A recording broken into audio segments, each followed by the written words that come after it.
प्यारे साथियों, आज के इस वीडियो में हम भारत बंद को लेकर चर्चा करेंगे। आप सबको पता है कि हमारे देश का एक बड़ा वर्ग भारत बंद का समर्थन कर रहा था और कुछ ऐसे समूह जरूर हैं जो भारत बंद का विरोध कर रहे थे, यानी भारत बंद नहीं होना चाहिए और भारत बंद करने वाले लोगों का वो विरोध कर रहे थे। और एक बड़ा वर्ग है जो भारत बंद का समर्थन कर रहा था। तो सबसे पहले हम ये बात करेंगे कि भारत को बंद करने का और विरोध जताने का ये जो प्रदर्शन था वो क्यों हो रहा था, और जो लोग, कुछ लोग इसका समर्थन कर रहे हैं, कुछ लोग विरोध कर रहे हैं। समर्थन क्यों कर रहे हैं और विरोध क्यों कर रहे हैं? कुछ लोग कह रहे हैं कि हम सड़क पे आएंगे और हम भारत बंद का समर्थन करेंगे क्योंकि सुप्रीम कोर्ट ने जो अनुसूचित जाति वर्ग में क्रीमी लेयर और नॉन क्रीमी लेयर का नियम शामिल किया है उसका वो विरोध कर रहे हैं। एक्चुअली वो भारत बंद करने के पीछे का जो मोटिव है, जो मकसद है, पहले उसको समझना पड़ेगा। और मकसद ये है कि अनुसूचित जाति वर्ग को लेकर सुप्रीम कोर्ट का एक फैसला आया है कि सुप्रीम कोर्ट ने कहा कि अनुसूचित जाति वर्ग में क्रीमी लेयर और नॉन क्रीमी नामक दो डिफरेंशिएशन होगा, दो वर्गीकरण होगा।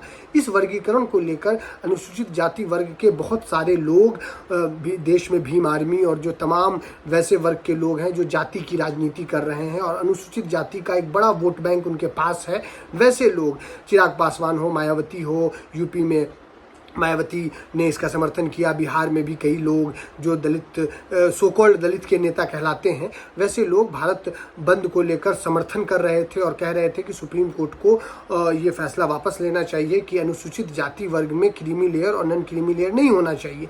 क्या है ये creamy layer, non creamy layer, इस पे बात करेंगे। हम बात करेंगे उन लोगों के विचार पर भी जो कह रहे हैं कि भारत बंद का विरोध करने वाले लोग बेवकूफ़ हैं, वो नियम को नहीं समझ रहे हैं और अनुसूचित जाति वर्ग में क्रीमी लेयर और नॉन क्रीमी लेयर होना चाहिए। यानी एक वर्ग है जो ये कह रहा है कि सुप्रीम कोर्ट का फैसला सही है, अनुसूचित जाति वर्ग में भी क्रीमी लेयर और नॉन क्रीमी लेयर होना चाहिए।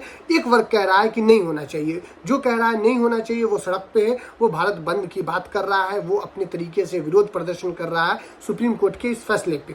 सबसे पहली बात यह है कि इस बात को समझने के साथ साथ ये समझेंगे कि इस देश का लोकतंत्र कितना मजबूत और कितना मज़ेदार है कि सुप्रीम कोर्ट, जिसको इस देश का सबसे बड़ा कोर्ट, सबसे बड़ा न्यायालय कहा जाता है, जिसके फैसले को आप शीर्ष फैसले के रूप में देख सकते हैं, उसके फैसले को भी अगर जनता स्वीकार नहीं करती है तो जनता एक न्यायिक तरीके से, एक लोकतांत्रिक तरीके से, एक निष्पक्ष तरीके से सड़क पर आकर विरोध प्रदर्शन कर सकती है कि नहीं, मुझे सुप्रीम कोर्ट के फैसले से असहमति है। चाहे वो फैसला बाबरी मस्जिद, राम मंदिर पर हो, चाहे वो फैसला किसी जाति को विशेष को लेकर हो, धर्म विशेष को लेकर हो, समाज को लेकर हो, सुप्रीम कोर्ट जैसे शीर्ष कोर्ट के फैसले को भी आप इस तरीके से विरोध कर सकते हैं और कह सकते हैं कि हम इससे सहमत नहीं हैं। आज के विरोध से हमें एक तो ये समझ में आता है कि हमारा लोकतंत्र कितना मजबूत है कि हम सुप्रीम कोर्ट के फैसले को भी सड़क पर आकर विरोध कर सकते हैं। ये तो लोकतांत्रिक बात हुई। अब बात करते हैं आज के मुद्दे को लेकर। तो मुद्दे को संक्षेप में मैं इस तरह बताना चाहता हूँ कि सुप्रीम कोर्ट ने ये कहा कि एससी वर्ग यानी अनुसूचित जाति, जिसे इंग्लिश में शेड्यूल कास्ट कहते हैं, उसमें भी अब अनुसूचित जाति वर्ग में अब क्रीमी लेयर और नॉन क्रीमी लेयर होगा और इसका वर्गीकरण किया जाएगा। और क्रीमी लेयर को जो फायदे मिलते थे वो कम मिलेंगे और नॉन क्रीमी लेयर को ज़्यादा फैसले मिलेंगे, ज़्यादा सुविधाएं मिलेंगी। तो क्या है ये creamy layer, non creamy layer, इस पे बात करेंगे। हम चर्चा करेंगे उन लोगों के पक्ष का भी जो इस फैसले से सहमत हैं, वो कह रहे हैं अच्छा हुआ, और वो लोग जो कह रहे हैं अच्छा नहीं हुआ। इस छोटी मोटी बातचीत को हम कम शब्दों में समेटने की कोशिश करेंगे 2-4 मिनट में, आसान भाषा में। साथियों, अपनी बात की शुरुआत इस तरीके से करता हूँ कि सबसे पहले आप सभी को पता है कि हमारे देश में संविधान जब बना उस समय हाशिए पर के समुदाय, वंचित समुदाय, जो पिछड़े समुदाय थे, उनको मेन स्ट्रीम में लाने के लिए, उनको मुख्य धारा में लाने के लिए आरक्षण नाम की चीज़ का इजाद हुआ। इस चिड़िया को रखा गया हमारे संविधान में। और आरक्षण को लेकर भी लंबी बहस है, लंबा डिबेट है। कुछ लोग कहते हैं आरक्षण होना चाहिए, कुछ लोग कहते हैं नहीं होना चाहिए। सबसे पहले तो मैं यहाँ पर एक बात क्लियर कर देना चाहता हूँ। बहुत लोग इस भ्रम में रहते हैं कि आरक्षण का मतलब सुविधा देना है। सॉरी, नहीं, आप गलत सोच रहे हैं। आरक्षण का मतलब सुविधा देना नहीं है। सुविधा देने के लिए आरक्षण नहीं लाया गया है। सुविधा देना अलग बात है। आप किसी को पैसे दे दो, आप किसी को पढ़ाई दे दो, आप किसी को किताब दे दो, आप किसी को ट्यूशन दे दो, आप किसी को लाइट दे दो, आप किसी को एसी मुहैया करा दो, आप किसी को गाड़ी खरीद कर दे दो, ये है सुविधा। और आरक्षण देना सुविधा देना नहीं है। बहुत दर्शक, बहुत लोग कंफ्यूज हो जाते हैं कि आरक्षण का मतलब सुविधा, और जो आरक्षण का विरोध करते हैं, जो लोग करते हैं, मैं उनका भी सम्मान करता हूं, उनका ये मत है, लेकिन उनको मैं इस वीडियो के माध्यम से मैसेज देना चाहता हूं कि आरक्षण का मतलब सुविधा देना नहीं है। और जो लोग आरक्षण का विरोध करते हैं वो ये तर्क देते हैं बहुत बोल्डली होकर कि आरक्षण का मतलब सुविधा है, तो सुविधा इस वर्ग को मिलेगा, मुझे नहीं मिलेगा, उसे मिलेगा, उसे नहीं मिलेगा, ये तो अन्याय है। भाई बहन, आरक्षण का मतलब सुविधा देना नहीं है। सुविधा देने का मतलब एसी खरीद के दो, सुविधा देने का मतलब पैसा दे दो। आरक्षण देने का मतलब सुविधा देना नहीं है। इसीलिए आरक्षण को जब आप संवैधानिक मूल्यों की दृष्टिकोण से गहराई से समझेंगे, आरक्षण का सीधा सा मतलब है कि वंचित और शोषित समुदाय को आरक्षण के माध्यम से मुख्य धारा में लाना। यानी कि एक गरीब व्यक्ति हो सकता है उसको आरक्षण न दिया जाए, और एक व्यक्ति जो साधन से तो संपन्न है लेकिन सामाजिक रूप से पिछड़ा है, उसकी बेटी की शादी किसी उच्च वर्ग में नहीं हो रही है, ये एक पिछड़ापन है। उसे, वो पैसे वाला है लेकिन उसे जिस गिलास में पानी दिया जा रहा है उस गिलास को अछूत समझा जाता है, उसे किनारे रखा जाता है। सब लोग दूसरे गिलास का प्रयोग करते हैं पानी पीने के लिए, उसे दूसरे गिलास में देते हैं। हो सकता है किसी ने अपने पैसे से अपनी शादी में घोड़ी का इंतजाम किया, घोड़े का इंतजाम किया और उस पर बैठकर वो जाना चाहता है, लेकिन पूरे समाज ने उसे रोक दिया कि तुम दलित वर्ग से आते हो, तुम घोड़े पर नहीं चढ़ सकते हो, तुम अमुक काम नहीं कर सकते हो, तुम इस सार्वजनिक स्थल पे पानी नहीं पी सकते हो। ये है पिछड़ापन, ये है बहिष्कार, ये है समाज में हाशिए पर ढकेलना। तो ऐसा हो सकता है कि एक व्यक्ति के पास थोड़ा मोड़ा पैसा हो परंतु उसका बहिष्कार किया जा रहा हो। ऐसा हो सकता है कि किसी व्यक्ति के पास पैसा हो लेकिन उसे घोड़ी पर चढ़ने नहीं दिया जा रहा हो समाज के द्वारा।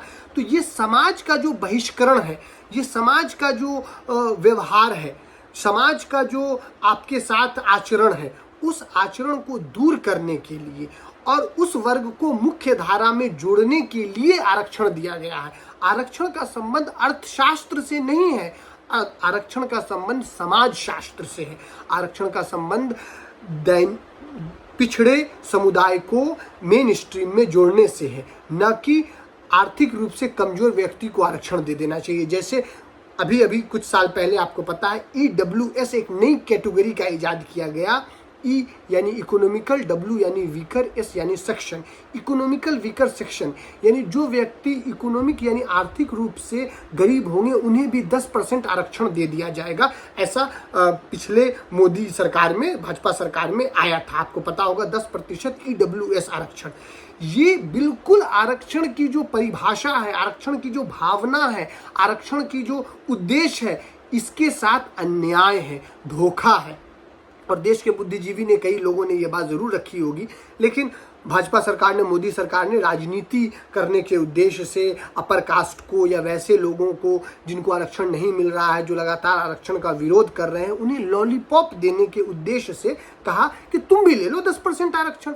अरे भाई, आरक्षण कोई तोहफा नहीं है कि कोई गरीब है उसको भी आरक्षण दे दो। नहीं, आरक्षण के उद्देश्य को जब आप समझ जाएंगे तब आपको समझ में आएगा कि आरक्षण का आधार राजनीतिक और सामाजिक हो सकता है। मूलतः सामाजिक है, मूलतः पिछड़ापन है, मूलतः हाशिए पर के समुदाय को मुख्य धारा में लाना है, न कि अर्थशास्त्र है। ये तो हुई बात आरक्षण की। अब आरक्षण की चर्चा और गहरी हो सकती है, डिबेट हो सकता है। आप लोग अपने प्रश्न मुझसे पूछ सकते हैं कमेंट बॉक्स में, हम इसका जवाब देने की कोशिश करेंगे और हम इन मुद्दों पर भी वीडियो बना सकते हैं।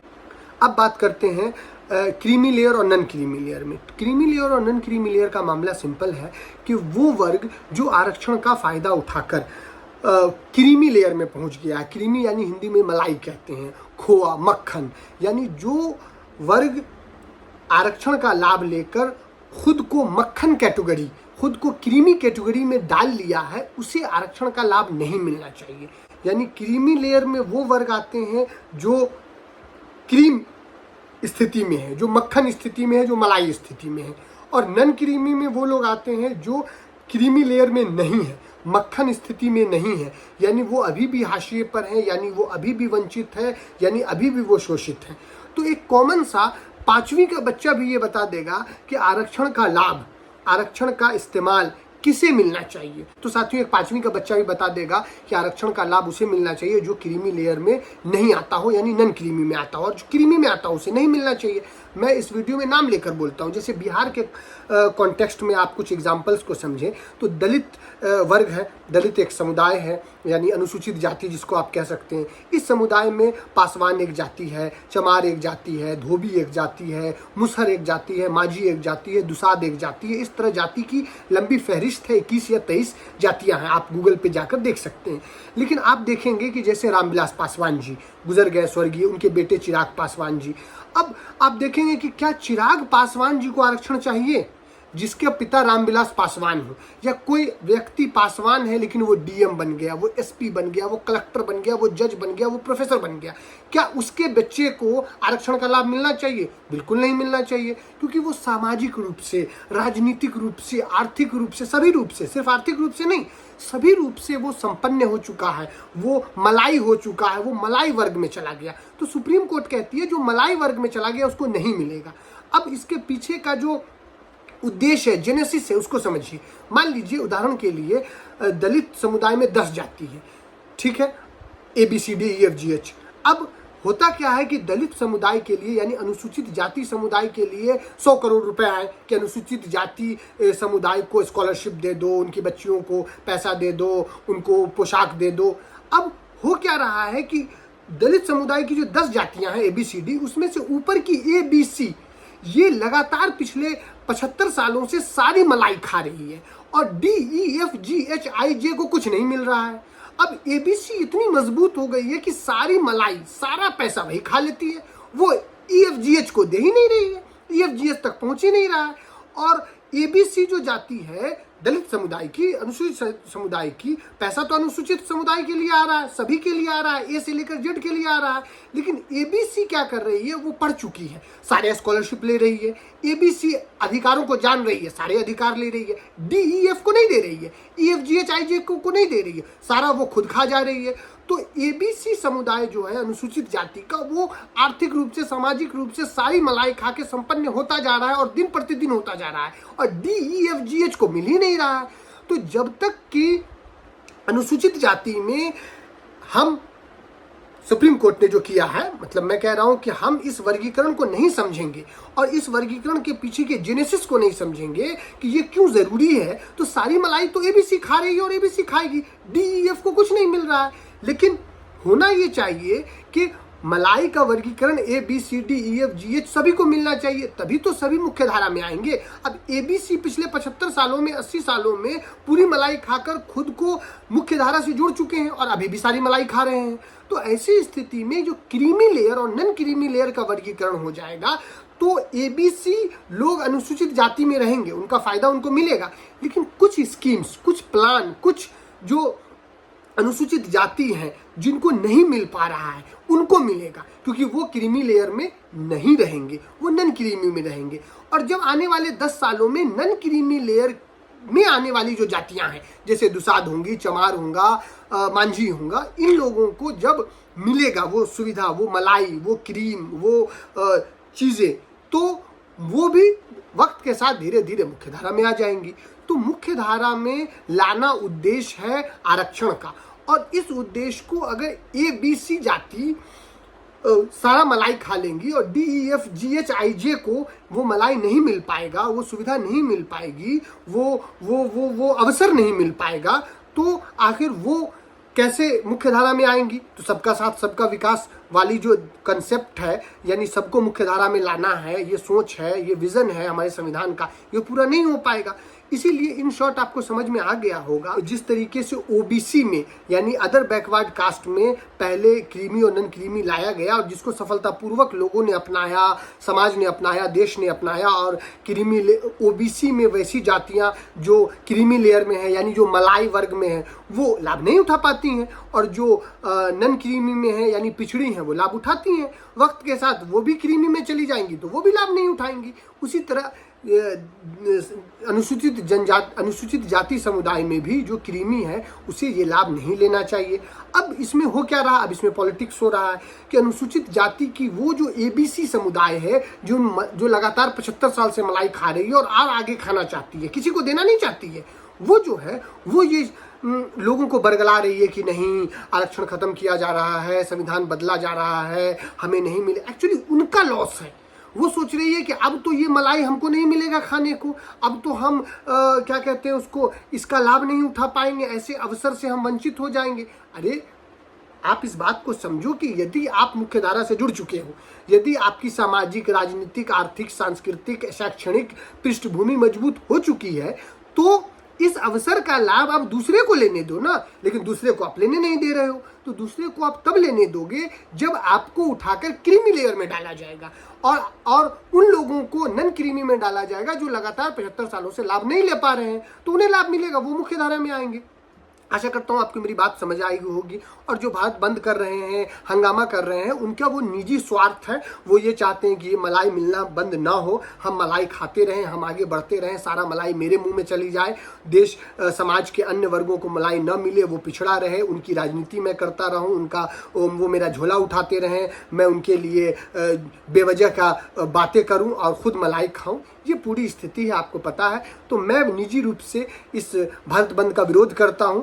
मैं ये भी जरूर कहूंगा कि एक पक्षीय होकर नहीं सोचना चाहिए। जब हमारे देश में EWS, इकोनॉमिकल वीकर सेक्शन आया, इकोनॉमिकल वीकर सेक्शन में कहा गया कि आप किसी भी जात के हो, आप उच्च से उच्च वर्ग के हो, ब्राह्मण हो, क्षत्रिय हो, राजपूत हो, या मुसलमानों में भी आप शेख हो, सैयद हो, पठान हो, इन जाति के लोग भी EWS का फायदा ले सकते हैं 10%। अब मुझे एक बात बताइए कि मुसलमानों की बात कीजिए कि क्या शेख, सैयद, पठान, इनके साथ जातिगत भेदभाव हुआ है? आपने सुना है कि किसी पठान को किसी नीचे मुस्लिम जाति ने पानी पीने नहीं दिया? क्या आपने कभी सुना है कि किसी दलित वर्ग के टोले ने ब्राह्मण को पानी पीने नहीं दिया? क्या आपने कभी, इतिहास गवाह है, सुना है कि किसी राजपूत को पानी पीने नहीं दिया गया, किसी राजपूत या ब्राह्मण को घोड़ी चढ़ने नहीं दिया गया, किसी ब्राह्मण को अपमानित कर दिया गया, उसको बहिष्कार कर दिया गया? तो उच्च वर्ग के जो इस देश में लोग हैं, सो कॉल्ड उच्च वर्ग के, वर्ग तो होता नहीं है, मतलब मानवीय दृष्टिकोण से, इथिकल दृष्टिकोण से, दार्शनिक दृष्टिकोण से, लेकिन चूंकि हम समाज की बात कर रहे हैं तो समाज में जो चल रहा है, जो हो रहा है, उसको दृष्टि पटल पे, उसको सामने पटल पे रखना पड़ेगा, उसको उस दृष्टि से देखना होगा। तो जो हमारे देश में, हमारे समाज में उच्च वर्ग निम्न वर्ग का ढकोसला है, तो हमेशा से आपने कभी सुना कि उच्च वर्ग के साथ प्रताड़ना हो गया, उच्च वर्ग के साथ क्या कहते हैं उसको, भेदभाव हो गया, जातिगत भेदभाव हो गया, ब्राह्मण के बच्चों को स्कूल से निकाल दिया गया, उसे पढ़ने नहीं दिया गया, उससे मलमूत्र साफ कराया गया? आपने कभी सुना है? मैंने तो नहीं सुना है, आपने भी नहीं सुना होगा। हाँ, ब्राह्मण गरीब हो सकते हैं, राजपूत गरीब हो सकते हैं, आप उसको मुहैया कराइए, आप उसको शिक्षा दीजिए, आप उसको पैसे दीजिए, आप उसको मुफ्त शिक्षा दीजिए। आपने कभी सुना है कि शेख के साथ, सैयद के बच्चों के साथ जातिगत भेदभाव हो गया? कभी नहीं सुना होगा। हाँ, शेख गरीब हो सकते हैं, पठान गरीब हो सकते हैं, लेकिन आर्थिक रूप से गरीब कोई भी हो सकता है, लेकिन सामाजिक रूप से पिछड़ा नहीं हो सकता है, और इस देश में नहीं है। तो इस देश में आपको ये समझना पड़ेगा कि आरक्षण और सुविधा दो अलग अलग चीज है। मैं कहता हूं कि इस देश के सभी गरीब बच्चों को मुफ्त शिक्षा दो, PG तक, PhD तक, 8वीं तक नहीं। मैं कहता हूं इस देश के सभी गरीबों को मुफ्त दवाई दो, मुफ्त इलाज दो, मुफ्त व्यवस्थाएं दो, मुफ्त यात्राएं करने दो, मुफ्त रिसर्च करने दो। ये अच्छी चीज है। शिक्षा का प्रचार प्रसार होगा, हेल्थ का प्रचार प्रसार होगा। अगर उसके पास पैसा नहीं है तो उसको मुफ्त दो, देश दे, लेकिन उसको आरक्षण नहीं दे। लेकिन हमारे देश में EWS कोटा आया, 10% आरक्षण दे दिया गया। आरक्षण को आपने क्या बना लिया है? आरक्षण को आर्थिक आधार बना दिया गया है। क्या हमारे देश में आरक्षण, संविधान में जो लिखा हुआ है, यदि आप उसको जाकर पढ़ेंगे, 8वीं की किताब में भी मिल जाएगा उसका इसेंस, तो क्या आरक्षण का आधार राजनीतिक है, सामाजिक है या आर्थिक है? आप उसको पढ़िए, आपको समझ में आएगा कि आरक्षण का आधार आर्थिक नहीं है। क्या आप मुझे एक प्रश्न का जवाब दीजिए कि क्या एक पैसे वाले, ठीक ठाक नॉर्मल पैसे वाले दलित व्यक्ति की बेटी, और वो ये चाहता है कि उसकी शादी ब्राह्मण वर्ग के किसी लड़के से हो जाए, क्या ये हो सकता है? इस देश में 99% नहीं हो सकता है। प्रेम विवाह को अगर हम अलग साइड कर लें तो, यानी कि एक ठीक ठाक पैसे वाला जो व्यक्ति है, जो दलित व्यक्ति है, उसकी बेटी को एक ब्राह्मण वर्ग का, एक उच्च वर्ग का जो व्यक्ति है, वो अपने घर में बहू बनाने को तैयार नहीं होता है। ठीक है, यानी कि आप उसके साथ जातिगत भेदभाव कर रहे हैं कि ये अमुक जाति का है, पैसा तो है, बच्ची के पास संस्कार भी है, बच्ची पढ़ी लिखी भी है, लेकिन हम एक दलित लड़की को अपने घर की बहू कैसे बनाएं क्योंकि हम उच्च वर्ग के लोग हैं।